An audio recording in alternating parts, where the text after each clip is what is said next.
मोज़िज़ viewers अस्सलाम वालेकुम। मां हुसन अब्बास तव्हांजे ख़िदमत में हाज़िर आहियां। इलेक्शन कमीशन बल्दियाती चूंडुनि जो ॿियो मरहलो शुरू कयो आहे ऐं ठठे ज़िले जे छतोचंड नंबर यूनियन काउंसिल नंबर 6 खां हिकु ख़बर आई आहे। बज़ाहिर इहा ख़बर तमामु नंढड़ी आहे, ख़सीस आहे, इन ख़बर जी का अहमियत कान्हे का, पर हक़ीक़त इहा आहे त इहा तमामु वॾी ख़बर आहे, ख़तरनाक ख़बर आहे, बुरी ख़बर आहे।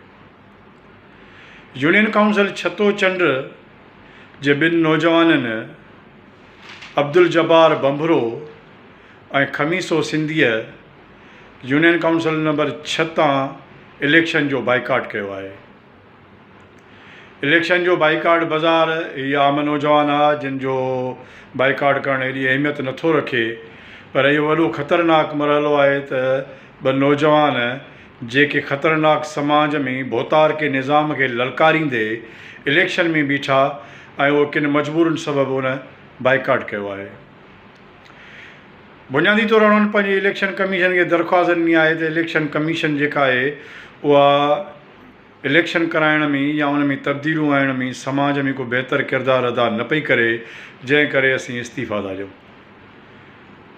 अब्दुल जब्बार बंबरो ऐं खमीसो सिंधीअ खे इस्तीफ़ा न ॾियणु खपंदी हुई। इन्हनि खे इलेक्शन विहणु खपंदो हुयो।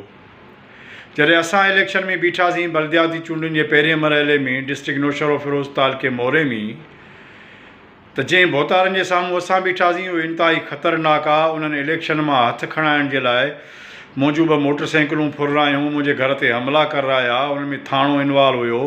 उते अॼु बि मौजूदु आहे SSP कयूं पिताफ़ी जहिड़ो हिकिड़ो ग़लीज़ ऐं हिकिड़ो इंतिहाई घटिया क़िस्म जो ऑफिसर मौजूदु हुयो, जंहिं सॼो इलेक्शन जेको आहे सो पीपल्स पार्टी खे खटरायो। पर असां इलेक्शन विड़ियासीं, ज़बरदस्त क़िस्म जो विड़ियासीं। पोलिंग उन में अची असां सां पुलिस विड़ी, असीं पोइ बि इलेक्शन विड़ियासीं ऐं मुक़ाबिलो कयोसीं। जेसिताईं असीं मुक़ाबिलो न कंदासीं हिन भोतारके निज़ाम सां, ओसी ताईं तब्दीली नामुमकिन आहे। तब्दीली इलेक्शन कमीशन न आणींदी, तब्दीली भोतारके निज़ाम खे ललकारींदड़ नौजवान आणींदा। बंबरो साहब, अब्दुल जब्बार ऐं खमीसो सिंधीअ खे हीअ इलेक्शन विहणु खपंदी हुई। हिन निज़ाम खे ललकारण जे लाइ ॿियनि माण्हुनि खे, आम माण्हुनि खे उत्साह बख़्शण जे लाइ हीअ इलेक्शन हिननि खे विहणु खपंदी हुई। उन जा नतीजा भली केॾा बि बुरा अचनि हा, उन जी परवाह न करणु खपंदी हुई ऐं हिननि खे इलेक्शन विहणु खपंदी हुई। पर हिननि इलेक्शन न विड़ी ऐं हिननि बाइकाट कयो। मूंखे ख़बर आहे त अब्दुल जब्बार बंबरो जे वालिदैन ते प्रेशर हूंदो, मिटनि माइटनि ते प्रेशर हूंदो, दोस्तनि यारनि ते प्रेशर हूंदो। मूंखे ख़बर आहे त हीअ जेके पीपल्स पार्टी जा जेके भोतार आहिनि उहे आम माण्हुनि खे कीअं हिसाईंदा आहिनि।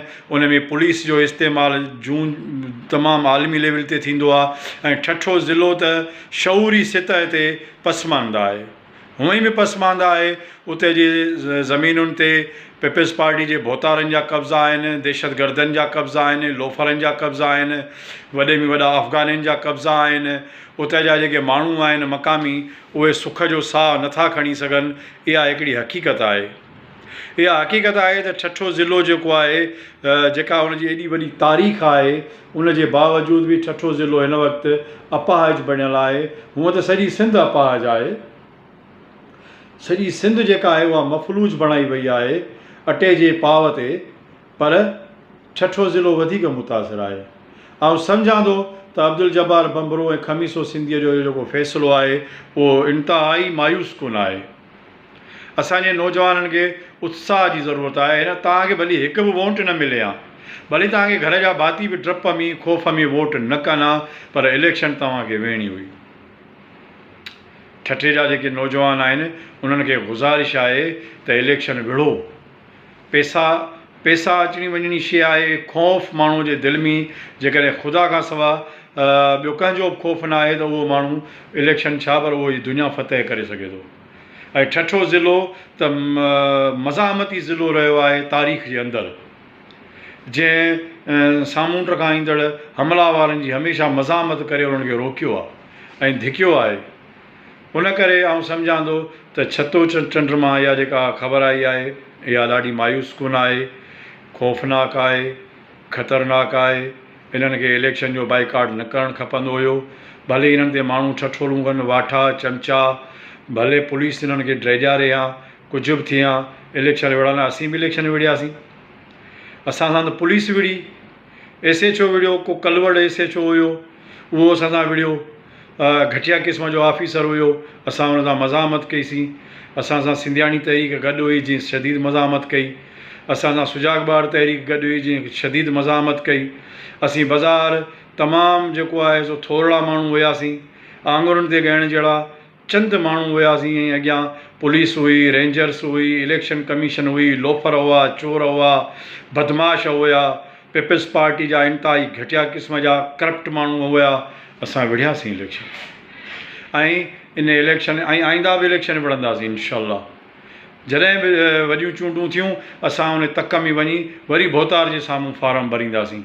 असीं माण्हुनि खे, असीं चाहियूं था त माण्हू इलेक्शन विढ़नि, असीं चाहियूं था त माण्हू ललकारनि, बुख ख़ौफ़ ऐं मोहताजी जी ज़िंदगी गुज़ारण खां बहितर आहे त मज़ामत जी ज़िंदगी गुज़ारी वञे जेतिरा ॾींहं बि हुजे, छाकाणि त हीअ हयाती जेका आहे इहा सदा बहार या सदा हयात न आहे, इहा मुख़्तसर आहे, कुझु वक़्त जे लाइ आहे। उन करे बहितर आहे त माण्हू मज़ामती जेको आहे सो उनजो पहलू हुजणु खपनि, मज़ामती ज़हनियत हुजणु खपे।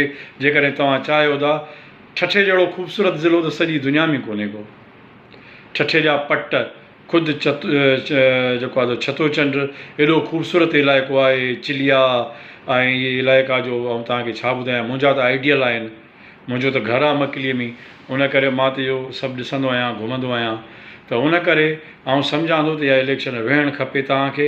ऐं असां इहा ऐं बलदियाती इलेक्शन मोरे में बीठो हुउसि, डिस्ट्रिक्ट नौशहरो फिरोज़ में, जंहिंजो ज़िक्र करे चुको आहियां। बहरहाल छतोचंड जे हिननि नौजवाननि मायूस कयो आहे, पर ॿिया जेके नौजवान इलेक्शन विढ़नि था पिया ठठे ज़िले में या ॿिए हंधि, उन्हनि खे खपे त इलेक्शन भरपूर विढ़नि, भले वोट न पवे, इन ॻाल्हि जी परवाह न कयो, भोतार के निज़ाम खे ललकारियो बसि।